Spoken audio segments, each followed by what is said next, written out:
नमस्कार प्यारे बच्चों, मैं डॉक्टर प्रेशी गुप्ता कक्षा 12 की रसायन विज्ञान की कक्षा में आप सभी का स्वागत करती हूँ।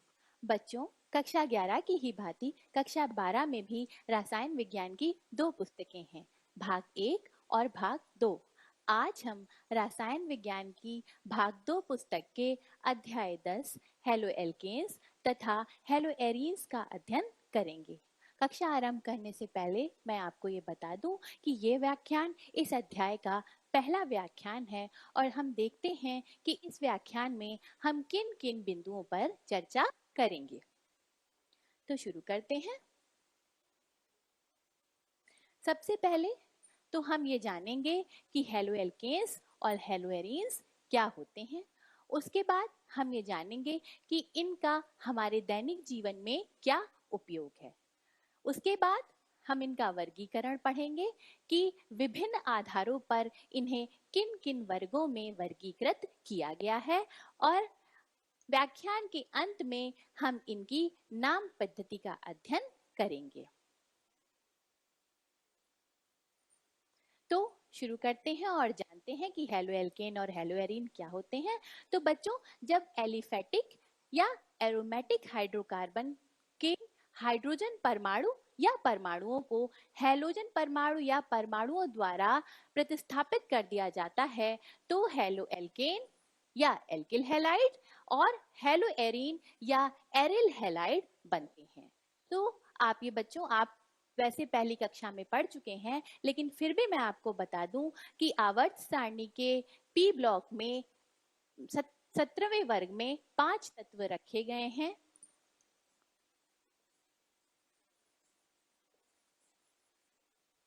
फ्लोरीन, क्लोरीन, ब्रोमीन, आयोडीन और एस्टेटीन। इनमें से एस्टेटीन रेडियो एक्टिव होता है, इसीलिए वो हेलो एल्केन और हेलो एरीन नहीं बनाता है। तो हेलो एल्केन और हेलो एरीन जो हमें मिलेंगे वो हमें इन 4 तत्वों से ही मिलेंगे, फ्लोरीन, क्लोरीन, ब्रोमीन और आयोडीन से ही प्राप्त होंगे। हेलो एल्केन और हेलो एरीन में जो एक मुख्य अंतर होता है वो ये होता है बच्चों कि हेलो एल्केन में जो हेलो जिस कार्बन परमाणु वो sp3 संकरित होता है, जबकि हेलोरीन में हैलोजन परमाणु जिस कार्बन परमाणु से जुड़ा हुआ होता है वो sp2 संकरित होता है। बच्चों, आप जानते हैं, ये पूर्व की कक्षाओं में आप पढ़ चुके हैं कि बेंजीन रिंग के सभी कार्बन जो हैं वो sp2 संकरित होते हैं। sp3 संकरित कार्बन भी आपको पता होगा कि वो कार्बन जो 4 सिग्मा बंधों से जुड़ा हुआ होता है। ठीक है।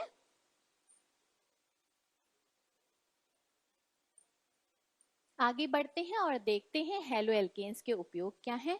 तो ये जो संरचना आपको दिख रही है बच्चों, ये क्लोरएम्फेनिकॉल नामक प्रतिजैविक अर्थात एंटीबायोटिक की है, जिसका उपयोग टाइफाइड ज्वर के उपचार में किया जाता है।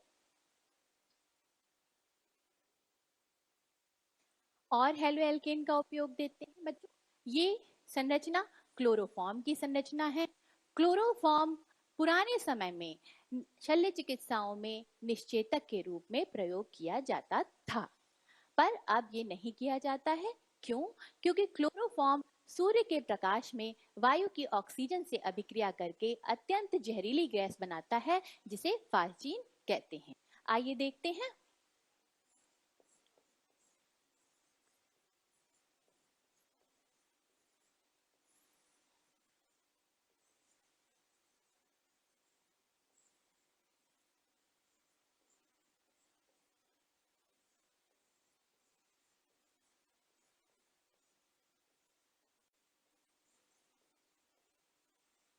और HCl भी बनता है। तो पहली बार जब आप बोतल खोलेंगे तब तो आपको शुद्ध क्लोरोफॉर्म मिलेगी, लेकिन दूसरी बार क्योंकि वायु क्लोरोफॉर्म की बोतल में जा चुकी होगी और वायु में ऑक्सीजन होती है, तो क्लोरोफॉर्म उस वायु के साथ ऑक्सीजन से अभिक्रिया करके जहरीली फॉस्फीन गैस बना लेगी। अतः क्लोरोफॉर्म का प्रयोग अब निश्चेतक के रूप में नहीं किया जाता है। तो अब किसका प्रयोग निश्चितक के रूप में करते हैं? तो देखते हैं, ये जो संरचना है ये हेलोथेन की संरचना है और हेलोथेन भी एक हेलो एल्केन है। तो वर्तमान समय में हेलोथेन का प्रयोग जो है वो निश्चितक के रूप में किया जाता है। आगे बढ़ते हैं और देखते हैं हेलो एरीन्स का क्या उपयोग है। तो बच्चों, ये जो संरचना है ये क्लोरोक्विन नामक औषधि की संरचना है और इसका उपयोग मलेरिया रोग के उपचार में किया जाता है। नीचे जो संरचना आपको दिख रही है ये हाइड्रोक्सी क्लोरोक्विन की संरचना है बच्चों। और हाइड्रोक्सी क्लोरोक्विन का नाम मुझे लगता है आप सबने आजकल अवश्य सुना होगा।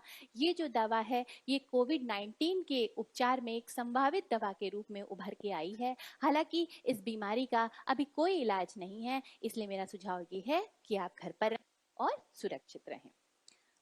आगे बढ़ते हैं, हेलोएरीन का एक और उपयोग देखते हैं। ये यहाँ क्लोरीन परमाणु सीधे सीधे बेंजीन रिंग से जुड़ा हुआ है, तो ये एक हेलोएरीन है। और यहाँ ये जो हेलोएरीन है ये पहला क्लोरीन युक्त कीटनाशी था, डीडीटी। इसका नाम कैसे समझेंगे? डीडीटी डाइफिनाइल ट्राइक्लोरो और कार्बन क्योंकि 2 हैं तो एथेन। ठीक है, तो इसीलिए इसका नाम पड़ा डीडीटी। और इसका ये मूलतः 1973 में बनाया गया था और 1873 में बनाया गया था। और इसके जो कीटनाशी प्रभाव की खोज है वो 1939 में पॉल मुलर ने की थी। ठीक है, और उसके लिए उन्हें 1948 में चिकित्सा और शरीर क्रिया विज्ञान के क्षेत्र में नोबेल पुरस्कार प्राप्त हुआ। लेकिन द्वितीय विश्व युद्ध के बाद डीडीटी का प्रयोग बहुत युद्ध स्तर पे किया गया और इसका जो काफी समय बाद, थोड़े समय बाद इसके बहुत सारे प्रभाव सामने आए, इसीलिए 1973 में संयुक्त राष्ट्र ने इसके प्रयोग पर प्रतिबंध लगा दिया। आगे बढ़ते हैं, ये थायरॉक्सिन हार्मोन है जो प्राकृतिक रूप से हमारे शरीर में पाया जाता है और इसकी कमी से घेंगा रोग हो जाता है, इसीलिए आयोडीन खाने की सलाह दी जाती है। अब बढ़ते हैं हेलोएल्केन और हेलोएरीन के वर्गीकरण पर। तो सबसे पहला जो वर्गीकरण किया गया है बच्चों वो हेलोजन परमाणु की संख्या के आधार पे किया गया है। यदि हेलोएल्केन और हेलोएरीन में हेलोजन परमाणु की संख्या 1 है तो उन्हें क्रमशः मोनोहेलोएल्केन तथा मोनोहेलोएरीन कहते हैं। यदि हेलोजन परमाणुओं की संख्या 2 है तो उन्हें डाईहेलोएल्केन और डाईहेलोएरीन कहते हैं। यदि हेलोजन परमाणुओं की संख्या 3 है तो उन्हें ट्राईहेलोएल्केन तथा ट्राईहेलोएरीन कहते हैं। यहाँ मोनोहेलोएल्केन को पुनः 2 वर्गों में वर्गीकृत किया गया है। ठीक है, तो पहला वर्ग ये है जब हेलोजन परमाणु sp3 संकृत कार्बन परमाणु से जुड़ा हुआ हो, और दूसरा वर्ग है जब हेलोजन परमाणु sp2 संकृत कार्बन परमाणु से जुड़ा हुआ है। तो पहले हम पहले वर्ग का अध्ययन करते हैं, जब हमारा हेलोजन परमाणु sp3 संकृत कार्बन परमाणु से जुड़ा हुआ है। तो ऐसे एल्किल हैलाइड को 3 वर्गों में विभाजित किया गया है। पहला वर्ग है प्राथमिक एल्किल हैलाइड, जहां हमारा एल्किल समूह प्राथमिक कार्बन से जुड़ा हुआ होता है।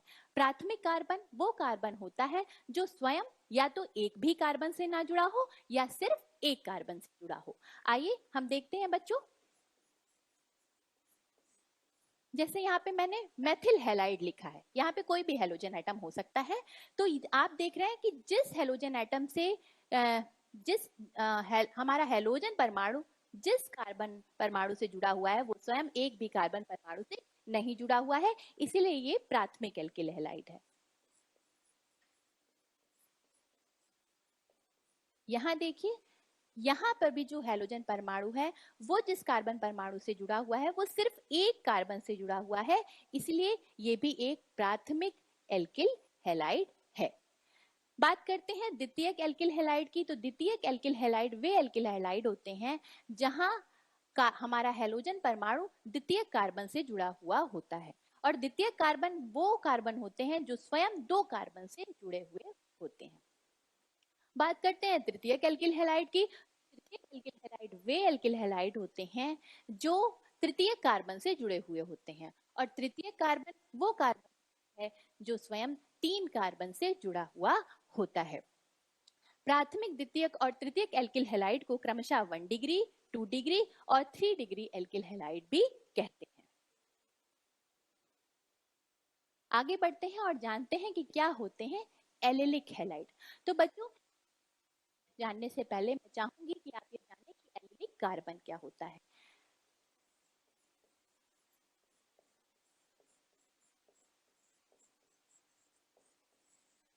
कार्बन कार्बन डबल बॉन्ड से जुड़ा हुआ, कार्बन कार्बन डबल बॉन्ड का समीपवर्ती, समीपवर्ती शब्द ज्यादा बेटर है, समीपवर्ती sp3 संकरित जो कार्बन होता है उसे हम एलिलिक कार्बन कहते हैं और अगर हम इससे हैलोजन परमाणु जोड़ दें तो उसे एलिलिक हैलाइड कहते हैं। एलिलिक हैलाइड 3 प्रकार के होते हैं, आइए देखते हैं।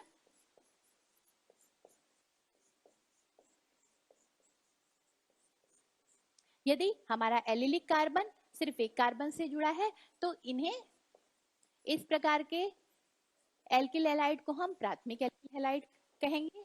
यदि हमारा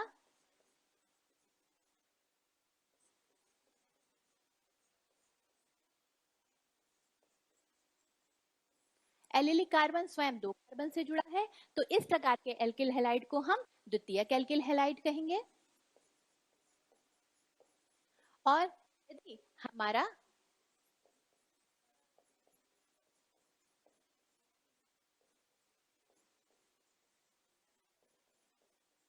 हैलोजन परमाणु ऐसे एलिलिक कार्बन से जुड़ा है जो स्वयं 3 कार्बन से जुड़ा है, 1, 2 और 3, तो इसे तृतीयक एलिलिक हैलाइड कहेंगे, तृतीयक एलिलिक हैलाइड कहेंगे। आगे बढ़ते हैं और देखते हैं कि क्या होते हैं बेंजिलिक हैलाइड। तो बच्चों, बेंजिलिक हैलाइड जानने से पहले मैं ये चाहूंगी कि आप जानें कि बेंजिलिक कार्बन क्या होता है। तो बेंजीन रिंग से सीधे सीधे जुड़ा हुआ जो sp3 संकरित कार्बन होता है वो बेंजिलिक कार्बन कहलाता है और उससे यदि हम हैलोजन परमाणु को जोड़ दें तो बेंजिलिक हैलाइड बन जाता है। तो एलिलिक हैलाइड की भांति बेंजिलिक हैलाइड भी प्राथमिक, द्वितीयक और तृतीयक होते हैं। आगे बढ़ते हैं दूसरे वर्ग की ओर जिसमें हमारा हैलोजन परमाणु sp2 संकरित कार्बन परमाणु से जुड़ा हुआ होगा। तो इसमें पहला है विनाइलिक हैलाइड।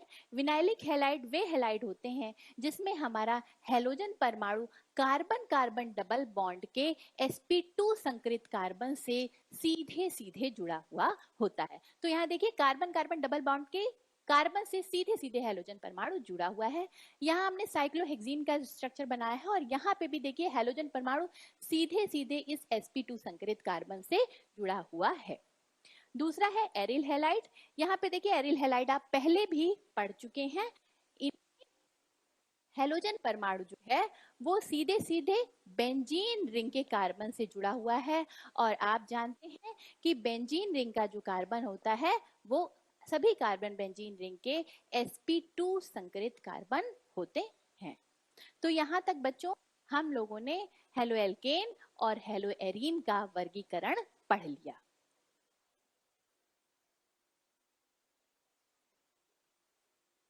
अब हम आगे बढ़ते हैं और हेलोएल्केन्स और हेलोएरीन्स की नाम पद्धति के बारे में अध्ययन करेंगे। तो देखिए बच्चों, एल्किल हैलाइड का या हेलोएरीन का सामान्य नाम लिखने के लिए हम पहले एल्किल समूह का नाम लिख देते हैं और अंत में हैलाइड जोड़ देते हैं और IUPAC नाम जो लिखा जाता है वो हेलो प्रतिस्थापी हाइड्रोकार्बन के रूप में लिखा जाता है। ठीक है, तो यहाँ पर जब हम ये नाम लिख रहे हैं तो देखिए बच्चों, ये समूह जो होता है वो N प्रोपिल समूह कहा जाता है और इससे क्योंकि ब्रोमीन लगा हुआ है तो इसका सामान्य नाम हो जाएगा N प्रोपिल ब्रोमाइड। यहाँ पर देखिए और IUPAC नाम अगर हमें लिखना है तो देखिए पहले वाले कार्बन पर ब्रोमीन लगी हुई है, हेलो प्रतिस्थापी हाइड्रोकार्बन, हाइड्रोकार्बन हमारा कौन सा था, प्रोपेन था, तो इसका IUPAC नाम हो जाएगा 1 ब्रोमो प्रोपेन, क्योंकि पहले कार्बन पे ब्रोमीन लगी हुई है।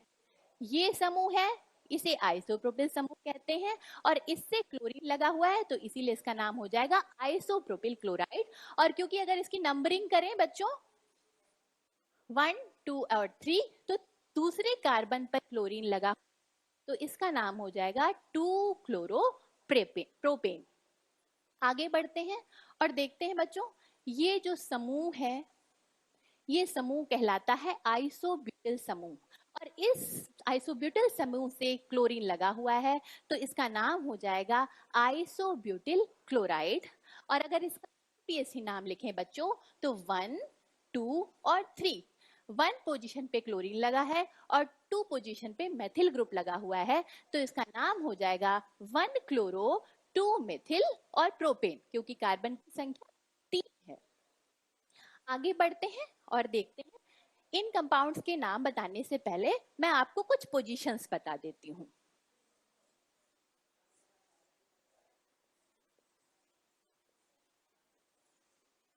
वन, टू, थ्री, 4, 1,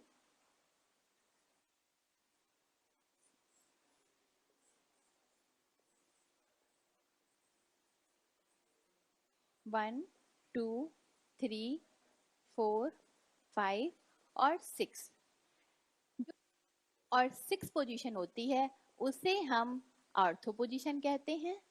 3 और 5 पोजीशन होती है वो मेटा पोजीशन कहलाती है, और जो 4 पोजीशन होती है वो पैरा पोजीशन कहलाती है। तो इसका तो सामान्य और IUPAC दोनों नाम जो है वो ब्रोमोबेंजीन होगा, क्योंकि एरिल हैलाइड का सामान्य और IUPAC नाम एरिल हैलाइड ही होता है। ठीक है, दूसरी स्ट्रक्चर को हम देखते हैं तो देखिए 1, 2 और 3, तीसरे पोजीशन पे दूसरा ब्रोमीन ग्रुप लगा हुआ है यहाँ पर। तीसरी पोजीशन मेटा पोजीशन होती है तो इसका सामान्य नाम हो जाएगा मेटा डाइब्रोमोबेंजीन, और क्योंकि पहली और तीसरी पोजीशन पे ब्रोमीन लगी है तो IUPAC नाम हो जाएगा 1,3 डाइब्रोमोबेंजीन। यहाँ पे बात करते हैं तो बच्चों 1, 2, 3, 4, 5 और 6, यहाँ देखिए बच्चों सामान्य नाम, तो ये स्ट्रक्चर पूरा सिमेट्रिकल है और कितने ब्रोमीन लगे हुए हैं, 3 ब्रोमीन लगे हुए हैं तो इसका नाम हो जाएगा सिम ट्राइब्रोमोबेंजीन। और क्योंकि पहली, तीसरी और 5वीं पोजीशन पे ब्रोमीन ग्रुप लगा हुआ है तो इसका नाम हो जाएगा 1,3,5 ट्राइब्रोमोबेंजीन। आगे बढ़ते हैं तो बच्चों कुछ ग्रुप्स के नाम आपके पुस्तक में बहुधा यूज होते हैं। एन ग्रुप क्या होता है, सेकेंडरी ग्रुप क्या होता है, आइसो क्या होता है, टर्शरी या तृतीयक क्या होता है। यहाँ जो एल्किल ग्रुप है हम उसे समझाएंगे ब्यूटिल ग्रुप की सहायता से। N butyl, secondary butyl, isobutyl, और अगर टर्शरी ब्यूटिल यूज किया जाए तो आप उन्हें कैसे समझेंगे, कैसे लिखेंगे। और मैं चाहूंगी आप लोग इस चीज को बहुत अच्छे से देख लें और समझ लें, क्योंकि ये बोर्ड परीक्षा में, प्रतियोगी परीक्षाओं में बहुत पूछे जाते हैं। ठीक है, तो आइए देखते हैं कि इनको कैसे समझते हैं। अगर हम एन ब्यूटिल की बात करें बच्चों,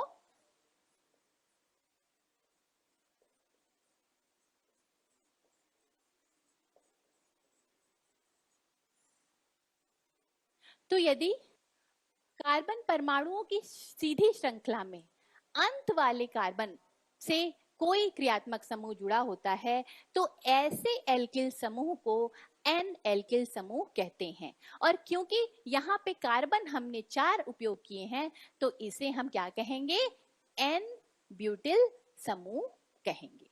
आगे बात करते हैं सेकेंडरी ब्यूटिल की, तो देखिए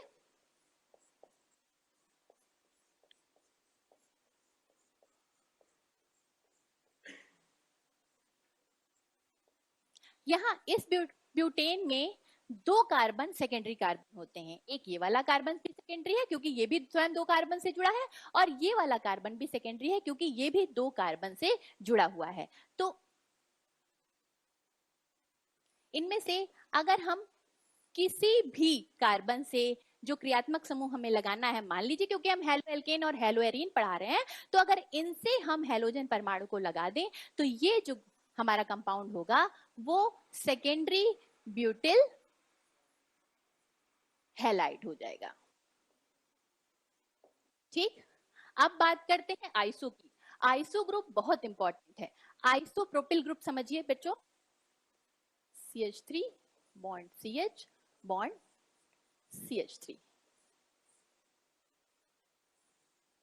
यहां देखिए बच्चों, कार्बन की संख्या कितनी है? 3 है, इसीलिए इस ग्रुप को ग्रुप कहते हैं।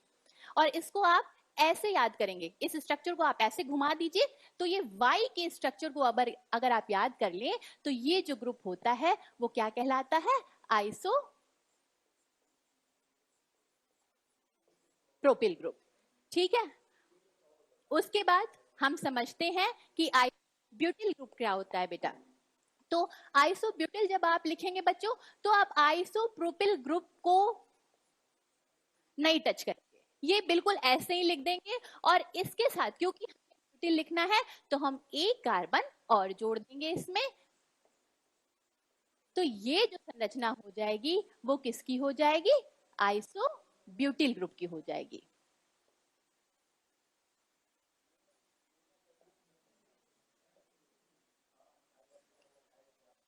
आइसोब्यूटिल ग्रुप की हो जाएगी। आगे बात करते हैं हम टर्शरी ब्यूटिल, अगर ग्रुप कहा जाए आपसे लिखने के लिए तो टर्शरी ब्यूटिल होगा। टर्शरी मतलब तृतीय कार्बन इसमें होनी चाहिए बच्चों। ठीक, और ब्यूटिल का मतलब कार्बन की संख्या 4 होनी चाहिए। तो यहाँ पर देखिए ये कार्बन स्वयं 3 कार्बन से जुड़ा हुआ है, 1 2 और 3। तो जो ये ग्रुप होता है ये टर्शरी ब्यूटिल ग्रुप होता है। टर्शरी